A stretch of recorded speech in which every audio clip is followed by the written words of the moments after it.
everybody, Kyle here from Pillar to Post Home Inspectors, the Martinic team. Today I'm in the bathroom. I just want to give a couple quick tips on checking the caulking around a bathtub and shower stall. This is something that doesn't take a lot of specialized knowledge. If you've seen it once, then you can check this yourself and know when bathroom caulking needs to be replaced. Okay, so just to compare what good caulking looks like and caulking that needs to be replaced.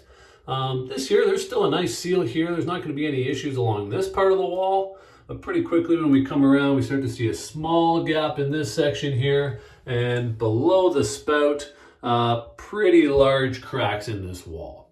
So water can definitely get in here. It can seep up into the wall. It can start damaging the tile work from behind and causing that to start falling off.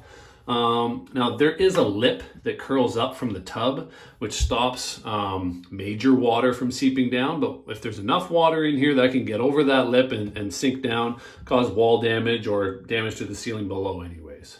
Another important part to check is where the fixtures protrude through the wall. So you got your casing around the handle, the lower spout. There should always be caulking around these items here.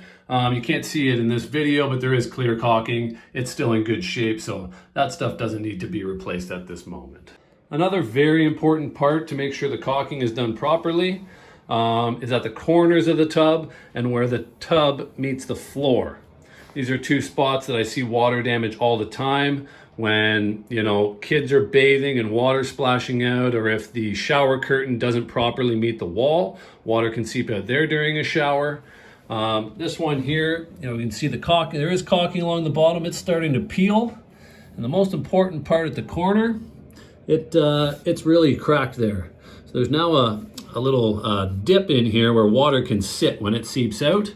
And it's hard to see, but there's this little seam here is starting to swell. So I know water has been getting in here and it's been sitting there.